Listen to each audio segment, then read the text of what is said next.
I'm done. We're getting a divorce. You've been just playing around with the $500 I gave you. John, my husband, yells as soon as he gets home. Is he not only taking money from me, but also spreading lies?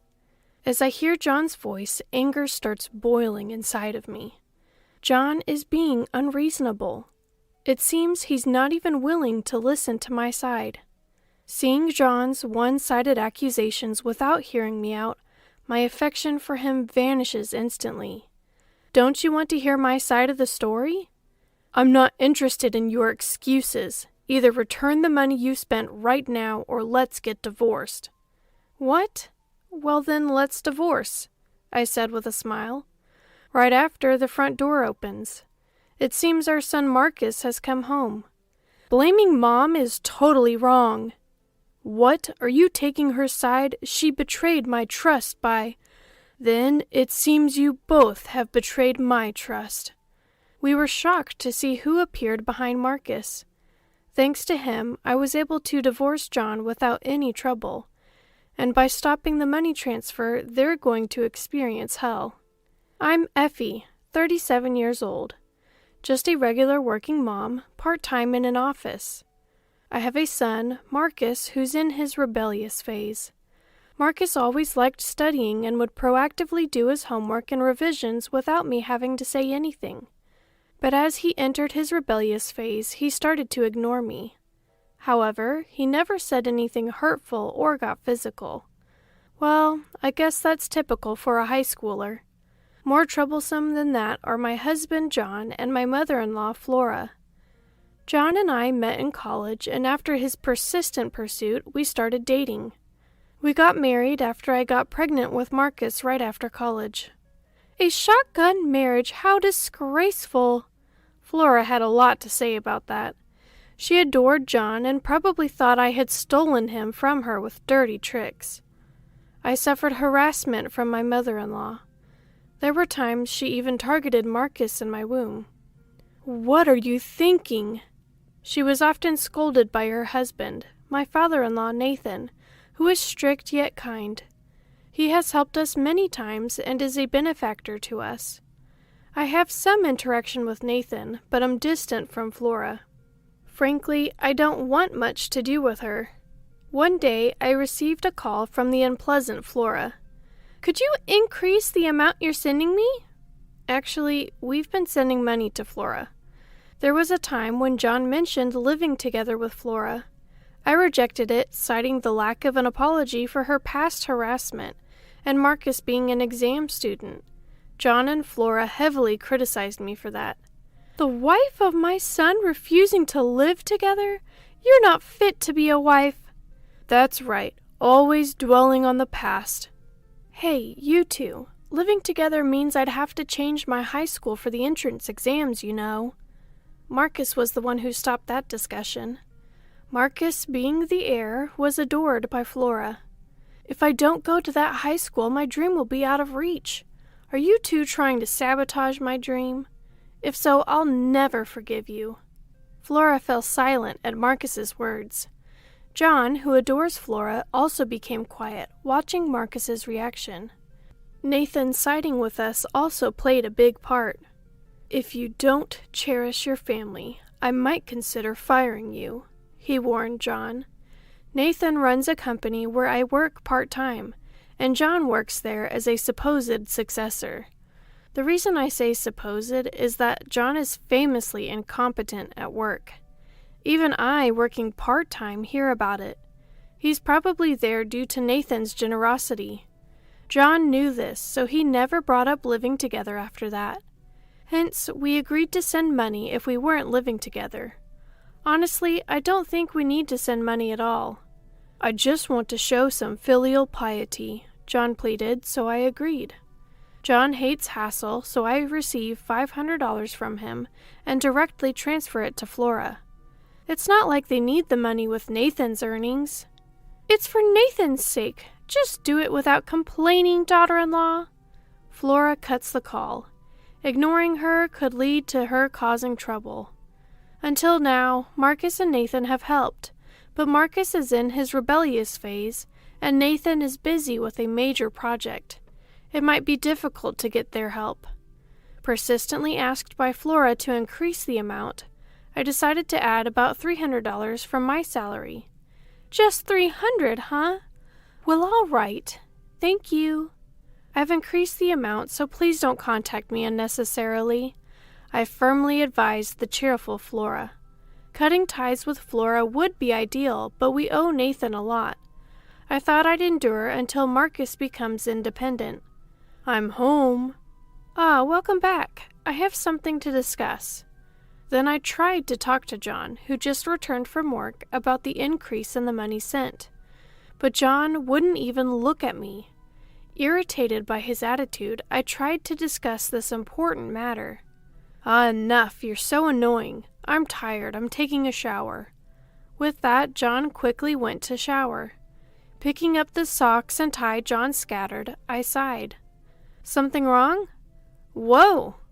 I turned at the voice to see Marcus looking at me a bit startled. I was surprised because it had been a while since he spoke to me. Ah, sorry, I didn't mean to startle you with that weird noise. It's fine, but what happened? A rare conversation with Marcus. I was so happy that I ended up telling him everything. I thought I didn't care, but maybe it was sad to be ignored by my child after all. On the other hand, Marcus seemed thoughtful after hearing my story. Could it be that Grandma is... Hey, dinner's ready. Just as Marcus was about to say something, John came out. Then Marcus stopped talking and went back to his room. There goes our precious parent-child time. With that thought, I served dinner to John. Hey, can we talk while eating dinner? Ugh, fish again? As I tried to start the conversation, John complained about the meal discontentedly. Fish again? You said you wanted fish today. But more importantly, that was this morning, wasn't it? Now I feel like meat. You should understand that as a wife. I'm not a mind reader. You know I go shopping after work. If you didn't tell me by then, shut up, you're failing as a wife. Why do I have to be spoken to like that? I retorted in irritation, and John complained more, leading to a fight, and I couldn't bring up the money transfer topic. I didn't realize at that time that Marcus was watching us with his mobile phone. Nathan is such a good person, I muttered alone in the living room. Honestly, I felt like I would break from stress if I didn't say it out loud. Flora aside, John used to care for my health and helped with chores when we were young. That's why I thought it was okay to marry him. But it changed the moment I gave birth to Marcus. He didn't help with Marcus's care at all, constantly comparing me to Flora, saying Flora would do it this way, Flora would do it perfectly. The word divorce flickered through my mind and then faded. I was left alone pondering the future. Some time passed and Marcus was on his summer vacation. During this time, John completely ignored me, just like Marcus in the middle of his rebellious phase. Is he really an adult? I have something important, so come over. One day, John was called to the in-laws' house. It was sudden, and since I had work and Marcus had plans, John went alone. John looked unhappy but took a leave and left by himself.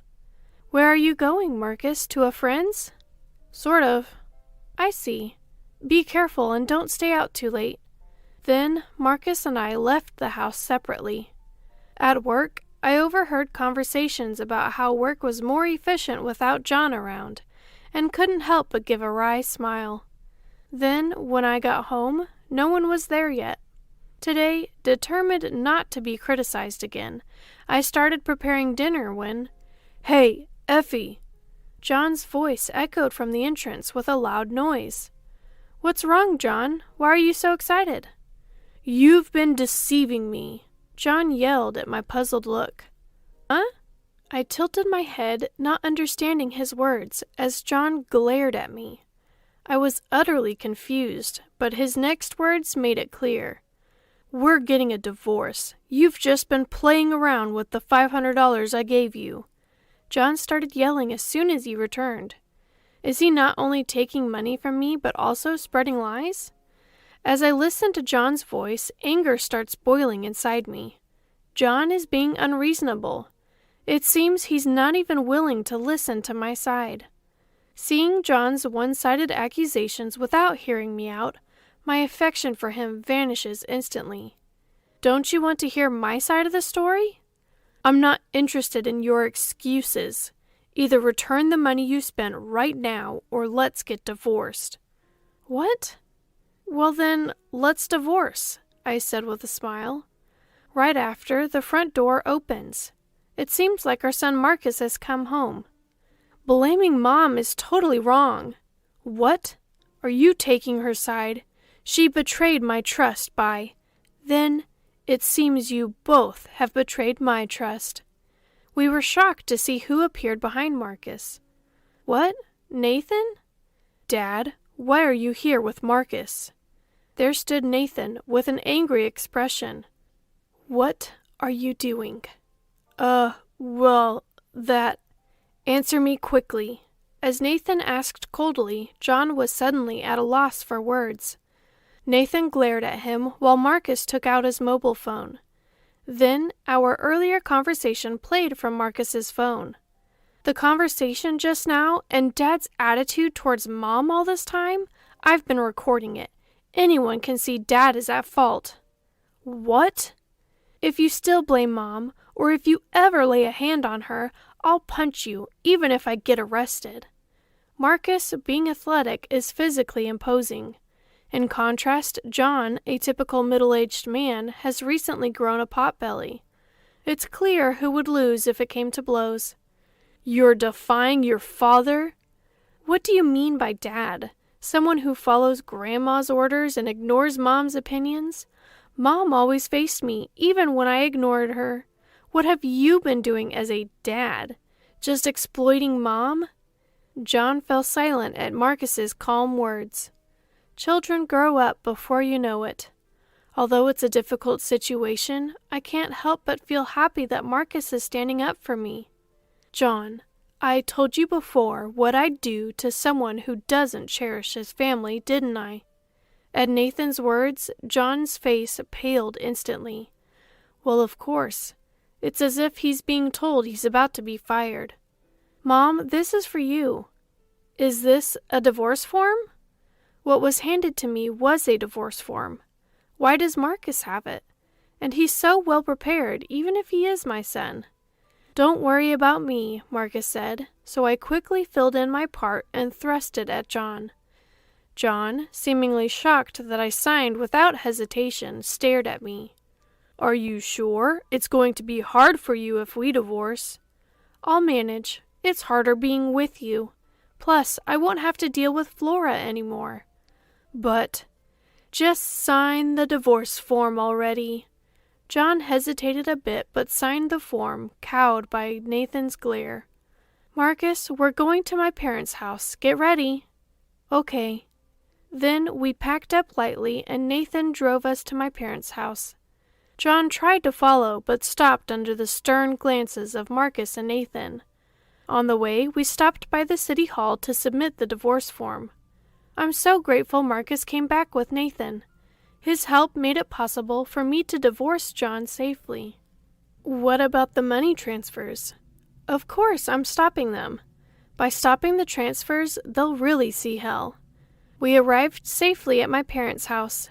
They were surprised we came without notice, but welcomed us warmly. After seeing us settled, Nathan left. Hey, Marcus, why were you with Nathan? I asked Marcus when we had calmed down. Well, I had an appointment to meet Grandpa today. Apparently, his errand was to meet Nathan. Marcus, having heard about the money transfer from me, told Nathan about it and John's usual attitude. They had made a plan to discuss what to do next. What we found out was Nathan didn't know about the money transfers. Now that I think about it, Nathan wasn't there when we decided on the transfers. The money transfer was discussed when Nathan was absent. The details were settled over the phone with Flora. From Flora, I'll tell Nathan, or Nathan agrees too. I was completely deceived by her words. After hearing from Marcus, Nathan was furious. She should have enough money from me. What on earth is she using it for? Nathan had Flora investigated and discovered her lavish spending habits. She had been shopping a lot with our money. When they checked her closet, it was full of uncountable brand bags and accessories. And it seemed she was generously funding a young, handsome neighbor boy. That handsome boy, however, didn't pay her any attention. Even I wouldn't seriously consider a grandpa 40 years older than me. By the way, all the one-sided gifts she gave were unopened and stored in a storage room, so Nathan collected them. Grandpa and Grandma are divorcing. He was angry, saying he didn't expect her to be so irresponsible.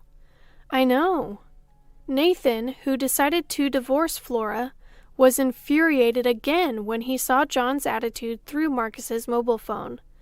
Apparently, he came back with the intention of persuading John to divorce me since he is also divorcing.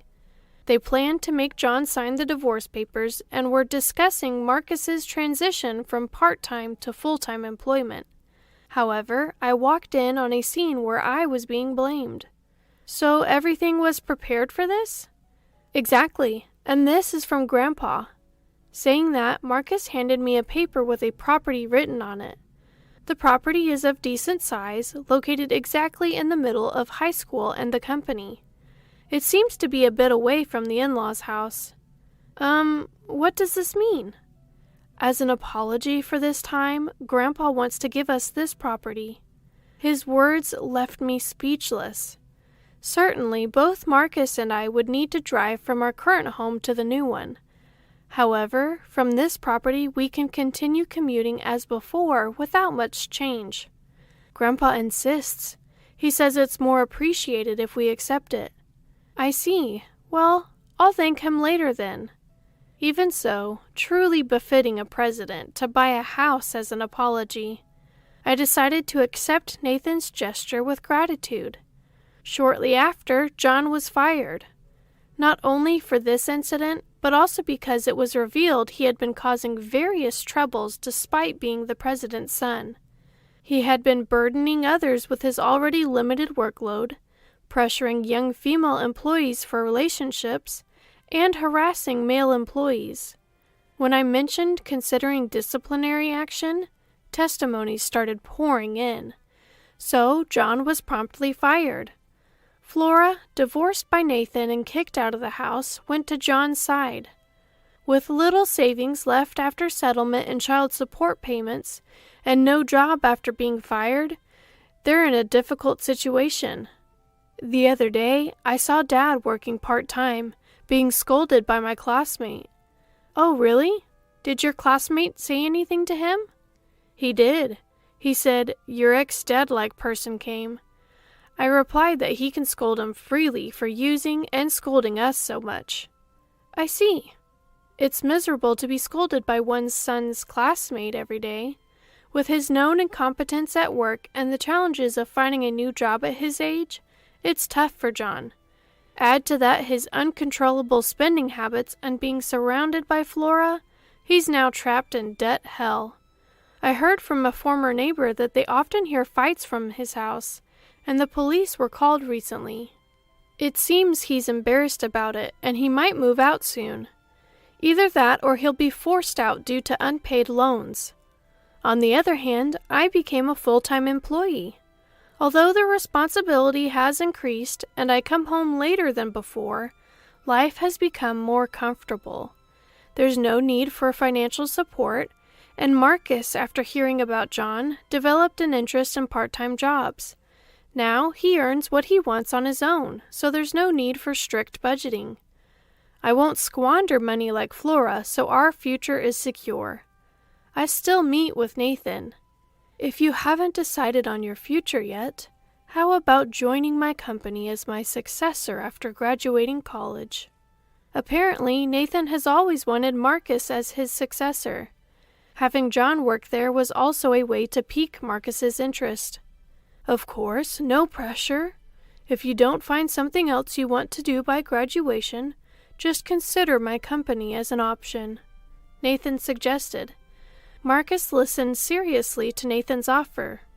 Marcus, do what you want. I'll work to repay this kindness, I said. Thanks, Mom. Honestly, I'm still not sure about the future, Marcus replied, though he's aiming for an economics degree, possibly hinting at an interest in business management. Sometime later, John contacted me. He finally couldn't pay the loan and sold the house. Hearing how he abandoned Flora clinging to him, I was astounded. Now that no one's tormenting you, let's reconcile. Marcus needs his dad. Do you have anything left now? What? You have no job, no money, no house? Marcus and I have no feelings left for you. You even discarded Flora, the only thing you had left. What's left for you now? John fell silent at my question. He chose Flora over me, only to abandon her too. I was disappointed. The John I loved no longer existed. But if I return to you, Effie, there's no place for you with us. Don't ever contact us again. I hung up, setting his number to reject calls. Later, John tried to visit my parents' house, but my dad especially sternly turned him away. Nathan picked him up and left him at a distant relative's construction company. Surrounded by burly men, John won't interfere with us anymore. Abandoned by John, Flora ended up homeless. I heard rumors of her living under a bridge, but that's no longer my concern. I'll be late today, got a part-time job. Okay, thanks for letting me know. Thanks, actually. Since then, Marcus, no longer in his rebellious phase, talks to me more openly. This experience helped me understand Marcus's feelings. In response, I make sure to express gratitude and apologies sincerely. Marcus's response has naturally brought us closer together. With John gone, we've become a closer family. I suppose that's something to be thankful for, and I share a laugh with Marcus. Our relationship with Nathan remains good. I do want you as my successor, but I just want to see my dear daughter and grandson, he says, showing his care for us. Recently, I invited Nathan along with my parents on a hot spring trip, which he really enjoyed. I hope to maintain this good relationship with Nathan. Years after the divorce, I still receive reconciliation letters from John via my parents. I tear them up and throw them away without getting tired of it. Another letter from him? Yes, seems like it. He never gives up. It's persistent. He'd be happier if he just moved on. He has nothing left, so he's desperate. Now let's eat quickly. Today is a special day. Marcus, having graduated college, is starting as the successor in the company. He has already been recognized at work through his internships during his student days. I even heard rumors in the office about Marcus being the promising new talent. I'm proud of such a son. Here, Mom, I wanted to give this to you. What's this? Marcus handed me a beautifully boxed, elegant pen. I saved up and bought it. I've come this far thanks to you, Mom. His words almost brought tears to my eyes this morning. I want to continue our peaceful family life, keeping close as a family. And to support Marcus in his happiness, I'll do what I can. Just like the mother-in-law, I'll be careful not to interfere too much.